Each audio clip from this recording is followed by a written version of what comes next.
Hi అండి. అందరికీ నమస్కారం. Welcome to my channel. ఈ వీడియోలో ఉద్యోగులకు మరియు పెన్షనర్లకు పెరగనున్న జీతాలు, పెన్షన్లు, క్యాబినెట్ కీలక నిర్ణయాలు ఇవి అంటే అప్డేట్ రావడం జరిగింది.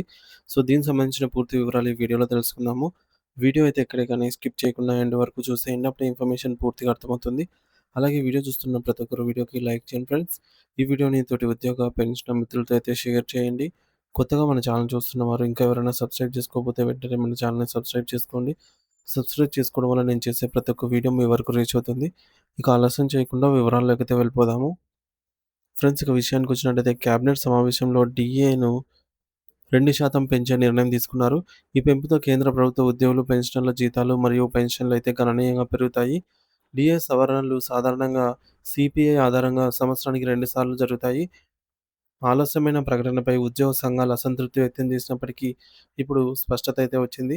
గత నెలల బకాయిలు కూడా ఒకేసారి చెల్లించే అవకాశం కూడా ఉందన్నమాట. అంటే జనవరి, ఫిబ్రవరి, మార్చి 3 నెలలకు సంబంధించి ఏప్రిల్ నెల జీతాలు, పెన్షన్లతో పాటుగా వీటి అరియర్స్ అమౌంట్ కూడా చెల్లించే అవకాశం ఉంది.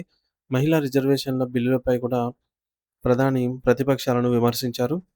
సావరియన్ మ్యారిటైమ్ ఫండ్ ఏర్పాటు, 13,000 కోట్ల రూపాయల నౌకల ఇన్సూరెన్స్‌కు సహాయము. సో, క్యాబినెట్‌లో చర్చించిన అంశాలివి. పీఎం గ్రామ్ సడక్ యోజన 2028 వరకు పొడిగింపనమాట. గ్రామీణ రోడ్ల అభివృద్ధి కోసం ఈ యొక్క సడక్ యోజనను 2028 వరకు పొడిగింపు చేశారు. గ్రామీణ అభివృద్ధికి అదనంగా 3,000 కోట్ల రూపాయల కేటాయింపులు. డీఏ పెంపు ఉద్యోగులకు ఉపశమనం ఇచ్చినా పెరుగుతున్న ధరలతో పోలిస్తే సరిపోతుందా అన్న చర్చ అయితే కొనసాగుతోందనమాట. సో, 2% మాత్రమే పెంచారు. ఏమాత్రం సరిపోతుందనైతే ఉద్యోగ పెన్షనర్స్ నుంచి కొద్దిగా అసంతృప్తి వ్యక్తమవుతోంది.